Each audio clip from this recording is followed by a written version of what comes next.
إذا أهل هلال ذي الحجة وأراد أحدكم أن يضحي فليمسك عن شعره وأظفاره عليه الصلاة والسلام.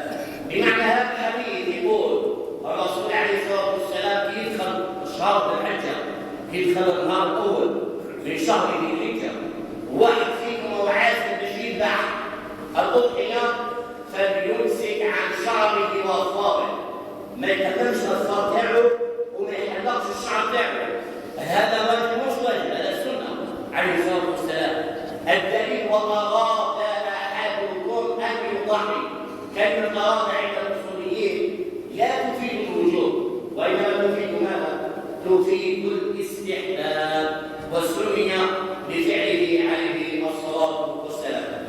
طيب، شروط الأضحية عند الفقهاء.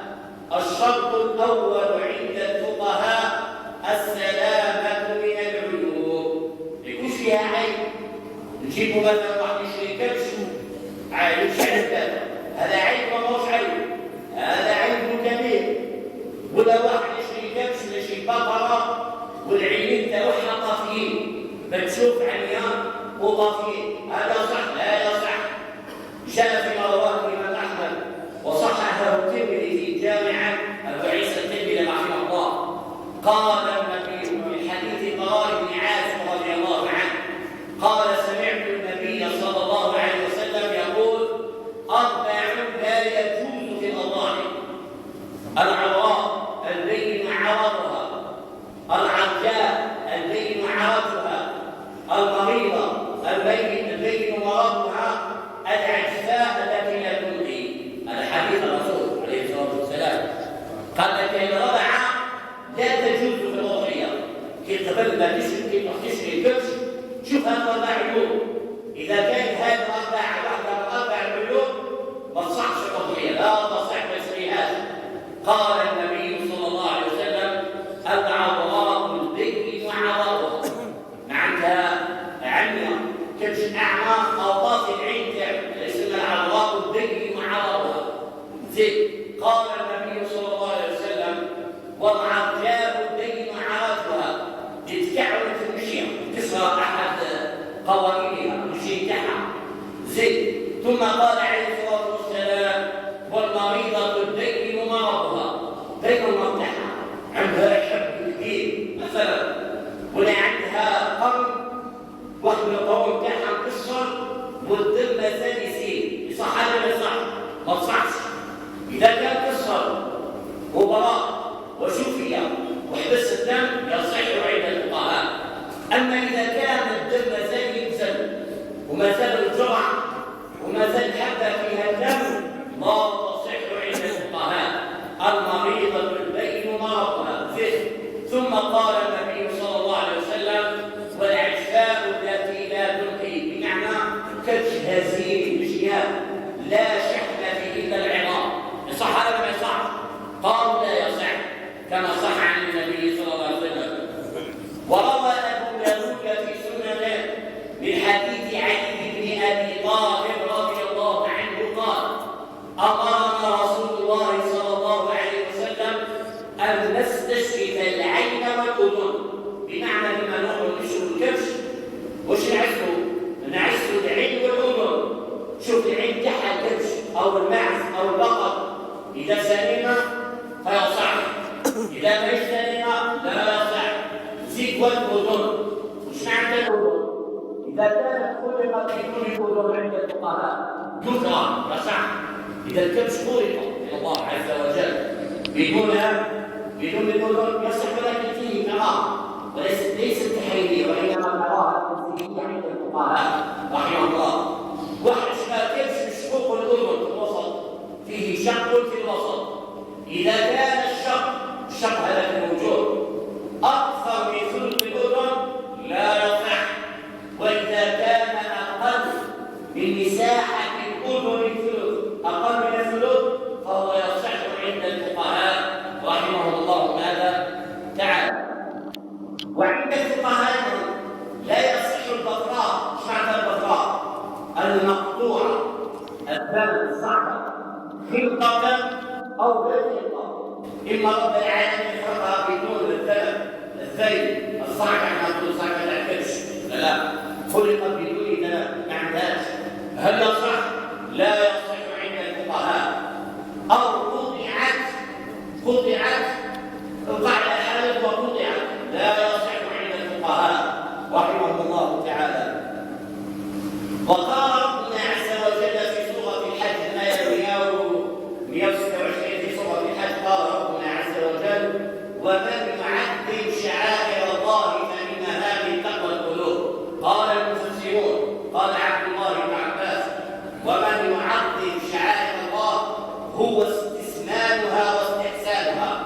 مع الكبش يكون اسمين يكون في حد عين كما قال عبد الله بن عباس ومن يعظم شعائر الله أي يعظم أي استحسانها واستسلامها كما قال عبد الله بن عباس فإنها ماذا؟ فإنها من تقوى القلوب.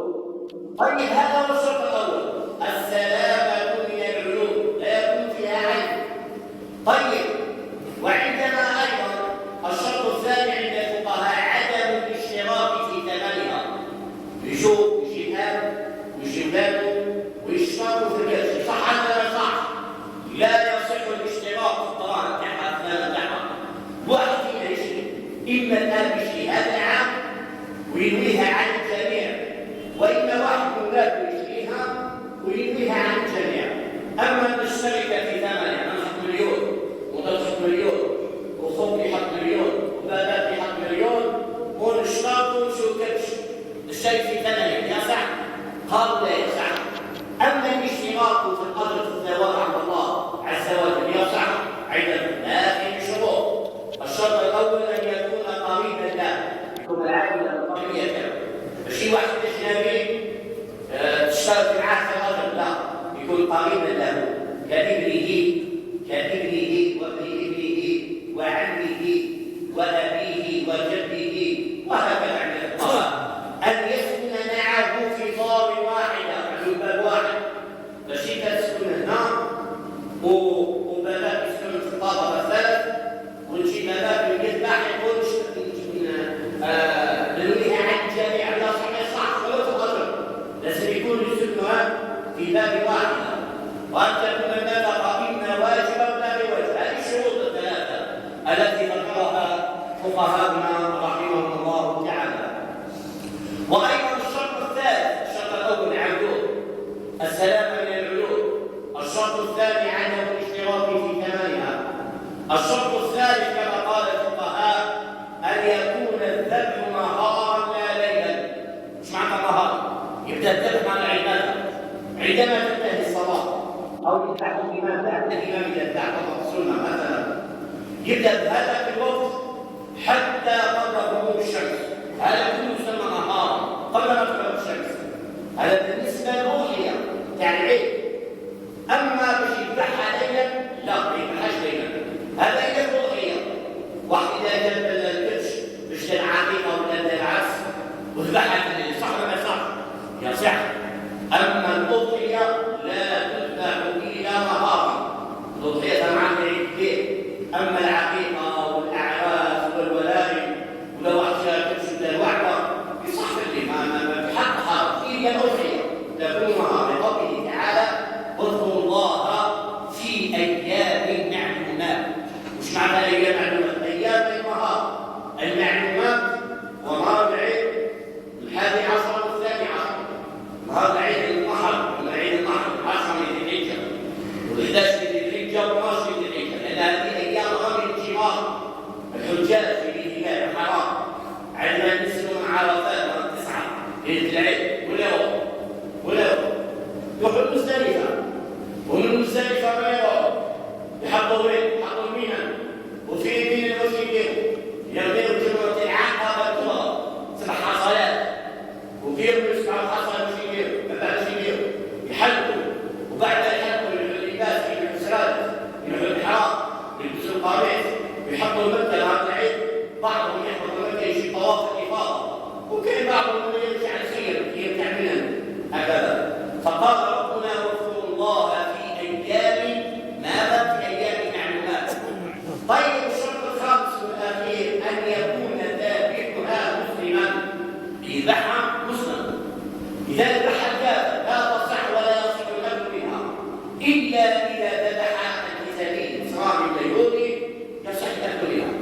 بس الضحية لا يذبحها لا الكافر ولا الكتابي لا اليهودي ولا النصراني، يذبحها المسلم هكذا. إذا باش تذبحها اذبحها، إذا ما قدرتش كلف واحد أولاد ولا من الناس ولا من الجيران أصحاب الجمل يذبحها.